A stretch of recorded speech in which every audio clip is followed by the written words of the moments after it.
I want to ask a question today, one most people have thought about, but almost no one says out loud. Odysseus on his way home was with Circe for a year. He was with Calypso for 7 years. We keep saying he's a man who wanted to go home. We keep saying he loved Penelope. We keep saying the Odyssey is a story about homecoming, loyalty, love. But if someone in your own life did the same thing, left home, lived with someone else for 8 years, then said, "I always wanted to come back,"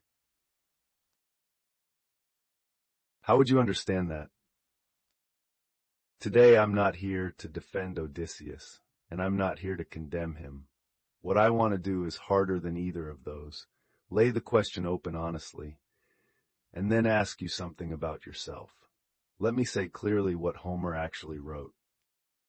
Circe, the sorceress who turned Odysseus's crew into pigs, he forced her to change them back, with Hermes' help. Then Circe invited him to stay. Homer says Odysseus stayed for a year. Homer doesn't say he was forced, doesn't say he was reluctant.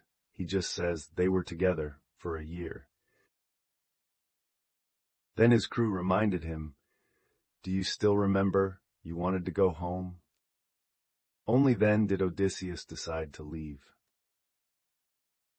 Calypso, more direct, she loved him, she gave him everything, she offered him immortality. "Stay," she said. "You won't die. You won't drift anymore. You won't lose anyone else." Odysseus stayed 7 years.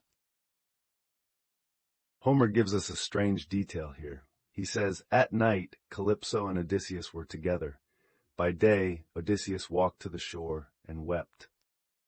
He didn't refuse her, but every morning he stood there crying for home. In the end, it was Zeus who ordered Calypso to release him. She let him go, reluctantly. This is what Homer wrote, nothing omitted, nothing softened. Homer put all of it in. I need to say something many people skip over. The Odyssey is a 3,000-year-old story. In that world, men and women did not occupy equal ground. Penelope waited at home for 20 years. She couldn't leave. She couldn't say, "I'm done waiting." Her only options, wait or remarry. And remarrying, in that society, meant losing almost everything. Odysseus drifted in the world outside. In that world, a man being with a goddess could be seen as something close to honor. I'm not saying that standard was right. I'm saying, if you judge a 3,000-year-old story by today's standards, you'll miss what Homer was actually trying to say. Homer lived in that world. He wasn't writing Odysseus as a perfect husband. He was writing him as a fully human person in a complicated world, trying to find his way home. Those are two different things. Now, let me ask a deeper question. Odysseus, on Calypso's island, wept every day for home. What exactly was he weeping for? Was it Penelope? Maybe, but Homer, in that passage, says home, says Ithaca, says that land, that island.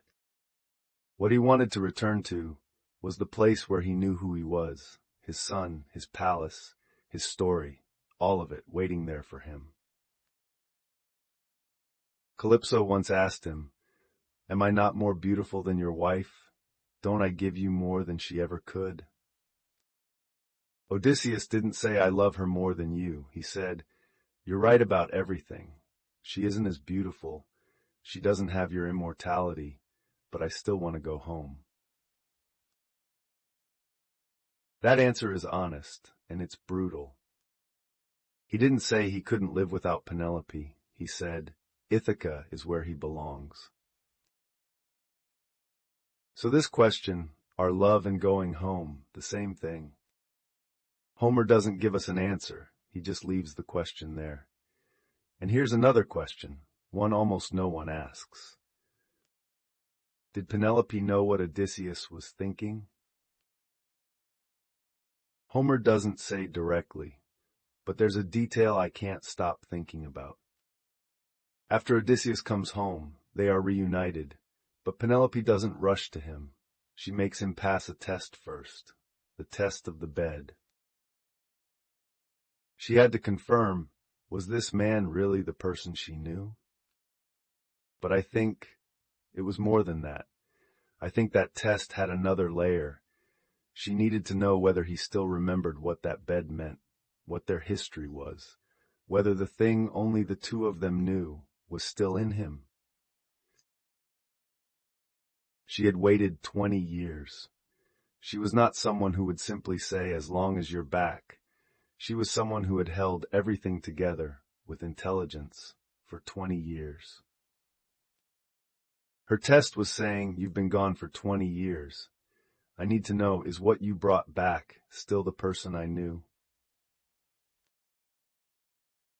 Homer lets Odysseus pass that test, but Homer never says what Penelope forgave, or whether there was anything that needed forgiving.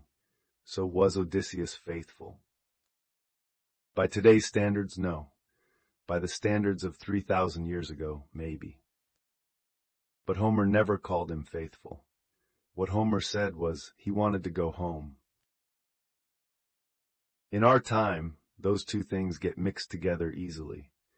Faithful and wanting to go home feel like the same thing. But they might not be. You can love a place, love an identity you belong to, love the location where your story lives, without that love being centered on one person there. That doesn't mean that kind of homecoming isn't real. But it might not be the same thing as Penelope's waiting. Homer placed that tension inside the entire Odyssey. He didn't resolve it, he left it there. Because that tension, 3,000 years later, is still here. So, I want to ask you, in your own life, are loving someone and wanting to go back to that place the same thing? Or sometimes what you're trying to return to isn't that person, but the feeling of who you were there. Because the world is never quite what you think it is. Wu Talks World. Until next time, full script.